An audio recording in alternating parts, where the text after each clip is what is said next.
కాలుష్య వ్యర్థాలు వదిలి చెరువును గ్రామాన్ని కాలుష్యం చేస్తున్న హెటెరో డ్రగ్స్ పరిశ్రమపై చర్యలు తీసుకోవాలని దోమడుగు గ్రామంలో ర్యాలీ. సంగారెడ్డి జిల్లా గుమ్మడిదల మండలం దోమడుగు గ్రామంలో ఉన్న నల్లకుంట చెరువులో పరిశ్రమలోని కాలుష్య వ్యర్థాలు వదిలి చెరువు నీటిని, భూగర్భ జలాలు, పర్యావరణాన్ని కాలుష్యాన్ని పాడు చేస్తున్నాయని వారు ర్యాలీ ధర్నా నిర్వహించి సందర్భంగా మాట్లాడారు. కాలుష్యం కాలేదని చెప్పి తప్పుడు ప్రకటన చేస్తూ ఒక ప్రకటన చేయడం జరిగింది ప్రెస్ మీట్ ద్వారా. కానీ అది తప్పు అని చెప్పేసి జనవరి 1 నాడు ఈ సంవత్సరం ఇచ్చినటువంటి పిసిబి అధికారుల నివేదిక చాలా క్లియర్ గా ఉంది. అందులో హెటెరో డ్రగ్స్ యూనిట్ 1 నుండి వస్తున్నటువంటి ఎఫ్లూయెంట్ వల్లనే, అంటే కాలుష్యం వల్లనే దోమడుగు వ్యవసాయంలో పాడైపోయిందని, గాలి కాలుష్యం అయిపోయిందని, భూమి కూడా కాలుష్యం అయిపోయిందని, గతంలో 2013లో కూడా అట్లనే జరిగితే మేము నోటీసులు ఇచ్చామని కూడా చెప్పారు. అప్పుడు చర్యలు తీసుకున్నప్పటికీ దాన్ని పాటించలేదు అనేటువంటి విషయాన్ని కూడా ఆ రిపోర్ట్ లో చెప్పడం జరిగింది. దాంతో పాటుగా మళ్ళీ ఒకసారి ఈ హెటెరో డ్రగ్స్ యూనిట్ వల్లనే ఈ సంవత్సరం కూడా చెరువు రంగు మారడమే కాదు, కాలుష్యం వచ్చి చేరింది. దానివల్ల అన్ని రకాలైనటువంటి వ్యవస్థలన్నీ పాడైపోయినాయి, ప్రజల ఆరోగ్యం కూడా పాడైపోయిందని చాలా క్లియర్ గా పిసిబి రిపోర్ట్ లో ఉన్నది. మరి అయినప్పటికీ మనకి ఇక్కడ అనుమానం ఏమిటి అనంటే 2013లో కూడా ఇదే రకమైన రిపోర్ట్ ఇచ్చింది పిసిబి. ఆ రోజు ఇంకా అదనంగా చెరువు నీళ్లను ఖాళీ చేయండి, ఆ తర్వాత దాన్ని మట్టిని కూడా తీయండి అని చెప్పి ఆ రోజు చెప్పారు. 32 లక్షలు వాళ్లకు దానికి డిపాజిట్ గా మీరు చేయకపోయినట్టయితే బ్యాంక్ లో మీరు తప్పనిసరిగా డిపాజిట్ చేయాలన్నారు. ఇవాళ మరి అలాంటి చర్యలు తీసుకోకుండా ఒట్టి రిపోర్ట్ మాత్రమే పిసిబి ఇవ్వడం జరిగింది. ఏమిటది? దీనివల్ల కంపెనీ వల్లనే ఈ నీరంతా చెరువంతా పాడైందని, ఈ పర్యావరణం అంతా కూడా పాడైపోయిందని చెప్పింది. కానీ ఆ తర్వాత మరి ఏం చేయాలో చెప్పలేదు. మరి దీనిపైన చర్యలు తీసుకోకపోతే, అంటే ఈ నీటిని మంచిగా చేయాలనేటువంటి చెప్పలేదు, చెరువును బాగు చేయాలని చెప్పలేదు. ఆ తర్వాత 12 ఏళ్లుగా ఈ ఊరిని కాలుష్యమయం చేసినటువంటి ప్రజల ఆరోగ్య విషయం ఏం చేయాలో చెప్పలేదు పిసిబి వాళ్ళు. అట్లాగే మరి పశువులను ఏం చేసింది? 12 ఏళ్లుగా చనిపోయినటువంటి పశువులకు నష్టపరిహారం ఇవ్వాలా వద్దా అనేటువంటి విషయం చెప్పలేదు. అందుకనే ఇవాళ మీరంతా కూడా ఒక సమీకరింపబడి దానికి వ్యతిరేకంగా వెంటనే మరి 12 ఏళ్లుగా మా ఊరిని, దోమడుగు గ్రామాన్ని అంతా కూడా కాలుష్యం చేస్తున్నటువంటి కంపెనీని మూసివేయాలనేటువంటి డిమాండ్ అట్లాగే ఉంది. దాంతో పాటుగా మన నల్లకుంట చెరువు యొక్క నీటిని ఎత్తిపోయాలనేటువంటి డిమాండ్ మనం చేస్తా ఉన్నాం. అదే కాకుండా దాంట్లో ఉన్న మట్టి, ఎందుకంటే కెమికల్స్ ద్వారా అదంతా డిపాజిట్ చేయబడ్డది, దాన్నంతా కూడా తప్పనిసరిగా మరి కంపెనీ వాళ్ళే ఎవరైతే ఖరాబ్ చేశారో వాళ్ళే దాన్ని మరి మంచి చేయాల్సినటువంటి బాధ్యత ఉంటుంది. దాంతో పాటుగా ఈ గ్రామంలో ఉండేటువంటి ప్రజల ఆరోగ్యాన్ని 12 ఏళ్లుగా ఈ కంపెనీ వాడు పాడు చేశాడు. మరి అటువంటిప్పుడు అన్ని రకాల ఆరోగ్యాలను బాగు చేసేటువంటి బాధ్యత తప్పనిసరిగా ఈ కంపెనీ వాళ్ళు తీసుకోవాల్సి ఉన్నది. అది తీసుకుంటలేరు కాబట్టి ఇటు పిసిబిని తప్పుపడుతూ మీరు రిపోర్ట్ ఇవ్వడమే కాదు, మరి గ్రామ ప్రజల యొక్క భవిష్యత్తును తేల్చాల్సినటువంటి అవసరం ఉంది.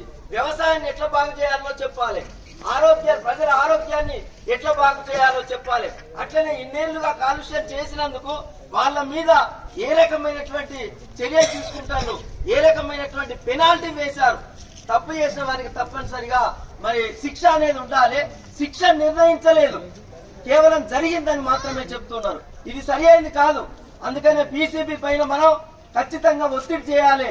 ఈ కంపెనీ మూసేంత వరకు తప్పనిసరిగా ఈ గ్రామంలో ఎన్నికలను బహిష్కరించాల్సి అవసరం ఉంది. అప్పుడే ప్రభుత్వం దిగొస్తుంది. మేము రిపోర్ట్లు ఇవ్వడం కాదు, వాటిని మూసేసేదాకా ప్రజలు ఊరుకోరు అనేటువంటి ఒక సంకేతం పంపించినప్పుడు మాత్రమే ప్రభుత్వం దిగొస్తుంది, ఆ సమస్యకు పరిష్కారం దొరుకుతుందని చెప్పి తెలియజేస్తూ రేపు ఎన్నికల అనౌన్స్ అయ్యే లోప చాలా పెద్ద ఎత్తున ఈ గ్రామస్తులందరినీ సమీకరించి పెద్ద ఎత్తున నిరసనలో వ్యక్తం చేయాలి. ఎన్నికల్లో పాల్గొకపోతేనే తప్పనిసరిగా ప్రభుత్వం దిగొస్తుంది. ఇది సరి అయినటువంటి టైం అని చెప్పి గ్రామస్తులకు తెలియజేస్తూ దీన్ని మనం మొదటి విజయాన్ని పొందాం. ఇప్పటిదాకా ఇది నాది కాదని చెప్పిన దాన్ని ప్రభుత్వమే చెప్పింది ఇది హెట్రోడాక్స్ 1 యూనిట్ వల్లనే ఈ ఊరంతా పాడైందని చెప్పి సర్టిఫికెట్ చేస్తూ మనకు ఇవ్వడం జరిగింది. ఇది గ్రామస్తుల యొక్క పోరాటం యొక్క మొదటి విజయం అని చెప్పి తెలియజేస్తూ తప్పనిసరిగా గ్రామస్తులు విజయం పొందుతారు, ధైర్యంగా నిలబడాలి. ఇదే సమయంలో కొందరు ఈ లంచాలకు మరిగి లంచాలు తీసుకుంటూ మన ఉద్యమాన్ని విడదీయడానికి ప్రయత్నం చేస్తున్నారు. ఎట్టి పరిస్థితులలో మరి మంచి గాలి మంచి నీరు గ్రామానికి అందాలని కాలుష్య వ్యతిరేక పోరాట కమిటీ ద్వారా పోరాటం చేస్తున్న మరి దోమడుగు గ్రామ ప్రజలందరికీ మరి అభివాదం తెలియజేస్తూ ఈరోజు మీ పోరాటానికి మద్దతుగా మేము సంగారెడ్డి నుంచి రావడం జరిగింది. గతంలో కూడా 2 సార్లు సార్ ఆహ్వానించడం జరిగింది. కానీ మాకు అనివార్య కారణం వల్ల మాకు వేరే సమభావం లేకపోవడం మరి ఈరోజు రాలేకపోయినాం.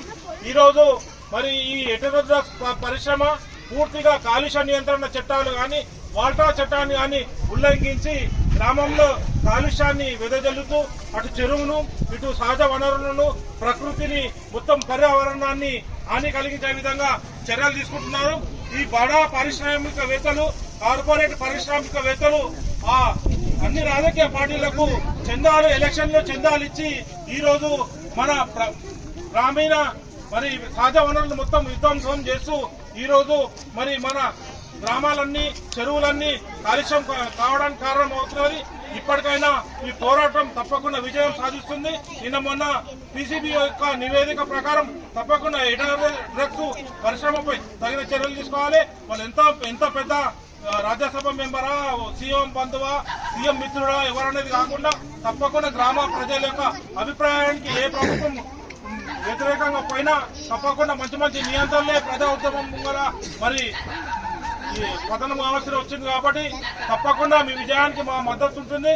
తప్పకుండా ఈ విజయం ఎంతవరకు వెళ్ళినా మరి గ్రామాన్ని కాపాడుకోవాల్సింది మీ అడుగుజాడల్లో మేము కూడా నడుస్తామని తెలియజేస్తూ చిన్న పెద్దలు మహిళలు యువకులు మరి గ్రామ పెద్దలందరికీ మరోసారి మరి మీ యొక్క చైతన్యానికి మీ పోరాటానికి మా యొక్క సలాం తెలుపుతూ ఈరోజు తప్పకుండా ఈ మన దోమడుగు గ్రామాన్ని కాపాడుకునే విధంగా కాలుష్యరహితంగా మరి గ్రామంలో చెరువు కానీ మరి ప్రకృతి కానీ మరి పర్యావరణాన్ని కాపాడుకునే విధంగా తగిన చర్యలు తీసుకోవడానికి మా అశోక్ సార్ గారి రవి సార్ గారిని మరి హైదరాబాద్ నుంచి వాళ్ళు వచ్చారు, సంగారెడ్డి వీళ్ళు వచ్చారు.